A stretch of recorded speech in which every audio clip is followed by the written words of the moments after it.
በስመ አብ ወወልድ ወመንፈስ ቅዱስ አሐዱ አምላክ አሜን። ራእይ ክፋል ናይ ምስጋና ህይወት ሰላም እግዚአብሔር አምላክ ይውስሕልኩም ብዘለኹም ሰላም ክትኾንለይ በዓልቲ ሙሉእ ተስፋዬ ራእይ ክፋል ናይ ምስጋና ህይወት ሒዘ ቀሪበ ኣለኹ። ፊልጵ ምዕራፍ 3 ፋቅዲ 10 ክሳብ 11 ኣቦታትና ሐዋርያት እምበር እዛ ሕብረት እዚ እዮም ዝተሓጎሱ ከም ህእስዋየ ዝቆፀርዋን እቲ መንፈሳዊ እምበር መስቀል ንኽዝከሙ ንኸመስግኑን ውህብቶ ተሂቡ እዩ። ምክንያቱ ስቃይ ምስ ናይ ጌታ ስቃይ ሕብረት ዘለዋ ስለ ዝኾነት እዩ። ንሱ እቲ መንፈሳዊ ሰብ ንፀበባ ልክዕ ከምቲ ንፀጋ የመስግኖ ከመይሲ እቲ ፀበባ ፀጋ እዩ። ስብሓት ኣብቲ ኣብ ፀበባ ዝረአ ቃንዛን ሓርጎፅ ገፅን እዮም ዝድህቡ። ስለዚ ከዓ እዛ ስቃይ እዚኣ ትፀቕጦምን ተድክሞምን። ኣብዚ መርበብ ኣብ ካሊእ መፅሓፍ ከም ዝገለፅናዮ እቶም መንፈሳውያን ግና ኣብ ካሊእ ነገር ተስፋ ይገብሩ። ንሱ ከዓ ስለምንታይ እዩ እዚ ፈቃር ኣምላኽ ነዚ ነገር ኣፍቂዱ ትርግፅ። ብድሕሪዛ ስቃይ ሰናይ በረከትን ኣሎ። እዛ ሰናይ እዚኣ ዋላ እኳ ሕጂ ክንሪኣ ኣይንኸኣል ክንሪኣ ብዘይምኽኣልና ምህላዊኣ ኣይከልኩሎን። ብዓይንና እኳ እንተዘይረአናያ ብእምነት ንሪኣ ኢና። ትምህርቲ ገለ ካብ ፀበባታት ካብ ናይ ነቢይ ዮናስ ፀበባን ሓዘንን ገለ ምህሮ ክንወስድ ኢና። ንዮናስ ዓሳ ነባሪ ወሒጥዎ ነዚ ከመስግኖ ዶ ይግባእ ነይሩ? እወ፣ ምክንያቱ እታ ሓንቲ መገዲ ኣብቲ ባሕሪ ካብ ምጥሓል ዘድሓነቶ ናብ ተልእኾ ነቢይነቱ ናብ ነነውየ ዘብፅሐቶ ንሳ እያ ነይራ።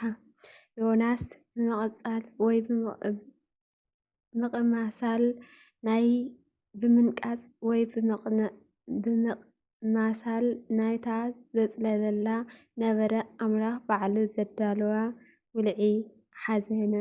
ብርግፅ ኣርሒቑ ሓሲቡ ነይሩ እንተነበረ ዝነብርሲ እቲ ምቕምሳላ ምስ ኣምላኽ ንኽዕረቕ መቕደም ብምንባራ ምስጋና ክህብ እዩ ዝግባእ ነይሩ።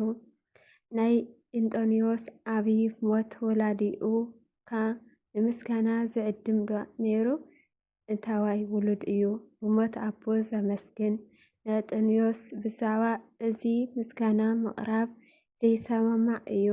ንሕና ግን ነመስግን፣ ምክንያቱ ነዚ ቅዱስ መንእሰይ እዚ ናይዚ ዓለም እዚኣ ምረት ከርተት እሞ ናብ ምንኩስና ክመርሕን ዝገበረቶ ሞት ኣቦ እያ ነይራ። እዚ ናይ መላእክቲ ስርዓት ዝኾነ ጥቅስታት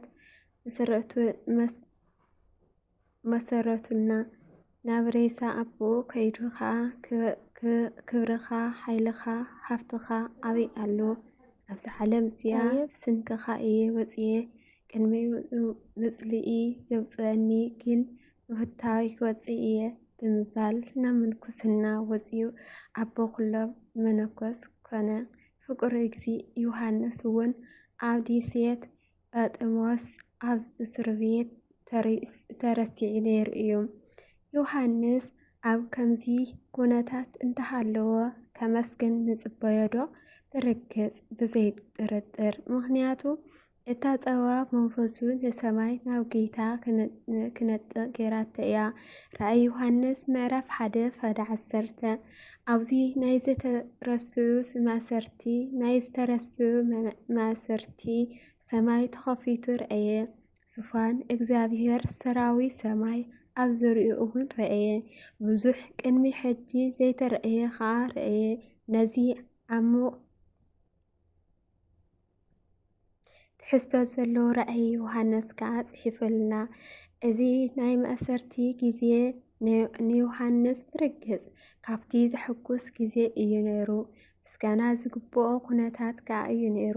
ብዝኾነ ጠመተና ናብቲ ፀበባ ጥራይ ዝተሓፀረ ክኸውን ኣይግባእን። እንታይ ደኣ ክንዮ እቲ ፀባ ዘሎ ተዳልዩልና ዘሎ በረከት ኣርሒቕና ምጥማት እግዚአብሔር ኣዳሊና ዘሎ ብዙሕ ሰናያት ክንርኢ ክንሓስብ የድሊ። ብርግጽ ከዓ ነፍሲ ወከፍ ምእንቲ ስቡ ዝመጸና ጸባ ድሕሪኡ ዘሎ ሰናይን በረከትን እዩ። ነቲ ጸዋ ንባዕሉ እኳ እንተዘየመስግንና ነቲ ብድሕሪቱ ጸዋ ዘሎ ክነመስግን ይግባእ። እቶም ዓለማውያን ኣብ ዝተፈላለየ ናይ ሓዘን ድኻምን ኣብ ዝወድቑሉ ግዜ ናይ ምስጋና ስምዒት የጥፍኡ እዮም። ሓደ ሰብ ንኸመስግኑ እንተሓተቶም ከዓ ብምግራምን ብዛዕባ እንታይ እየ ከመስግን እምበር ዶ ክብደት ናይዚ ዘለኽዎ ትሪኦ ኣለኻ ኢሎም ይምልሱ። እቶም ደቂ ኣምላኽ ግን በዙይ ኩሉ ነገር ኣይደኽሙን። ዘይደኽሞም ምስጢር ወይ ምኽንያት ግን ስለምንታይ እዩ? እወ ምኽንያቱ ካብ ኣምላኽ ምፍላይ እንተዘይኮይኑ ዘድክሞም የለን።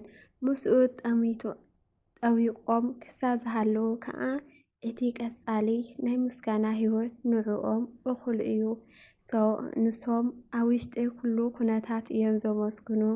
ኣብ ሃብቲ፣ ኣብ ድኽነት፣ ኣብ ፀዋ፣ ኣብ ራህዋ፣ ኣብ ግዜ ሕማም፣ ኣብ ግዜ ጥዕና፣ ኣብ ሞት ኮነ ብሂወት ከምቲ ኣብዚ መርበብ ኣብ ካሊእ መጽሓፍ ዝገለጽናዮ ኩሉ ዓላምኦም ምስ እግዚኣብሔር ምዃን እዩ። ኩሉ ግዜ ክሕጎሱ ከዕልሉን ነፍሲ ወከፎም ከምዚ እንዳበሉ ብምስጋና ይነብሩ። ኩሉ ነገር ከሲረ ኣምላኽ እንተኣለኒ ንሱ ይኣኽለኒ፣ ስለዚ እዚ ከመስግን እየ። እዚ ማለት ኩለን ኣብ ኩለን ዘለኒ ኣምላኽ እዩ። እንታይ ደኣ እዩ ከሕዝነኒ? ስለዚ ከዓ እዩ ሃዋርያ ጳውሎስ ከምዚ ብምባል ብድኻም ጸርፊ መቑሰልቲ ምስዳድ ብጸዋ ምእንቲ ስም ክርስቶስ ከም ዝተቐበለ ክገልጽ። ቆሮንጦስ ምዕራፍ 12:10 ሃዋርያ ቅዱስ ጳውሎስ ከምዚ ዝበሎ ምኽንያት እንታይ ይመስለኩም? ንሱ እታ ጸባ ብዝበለጸ ናብ ኣምላኽ ከም ተቕርቦ ጽቡቕ ርድኢት ስለ ዝነበሮ እዩ። ንሱ ኣብ ከምዚ ጸባ ኣብ ዝህልወሉ ሓይሊ እግዚኣብሔር ኣብ ልዕሊኡ ንድሕነቱ ይወርድን ብዝበለጸ ይበርትዕን።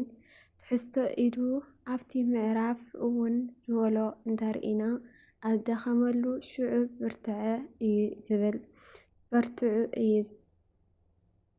በርቲዐ እዩ ዝብል። ሃዋርያ እዛ ጸባ ምኽንያት ኣኽሊል ዓወት ከም ምዃና መጠን ተረዲኡ ብምስጋና ይጻወራ። እቲ መንፈሳዊ ሰብ ጽባእ እንተገጢምዎ ብድሕሪ እዚ ጸባ ኣሜን ይቕጽል 5 ክፋል። ወስብሐት ለእግዚአብሔር ወወላዲቱ ድንግል ወለመስቀሉ ክቡር ዘለዓለም ዓለም ኣሜን።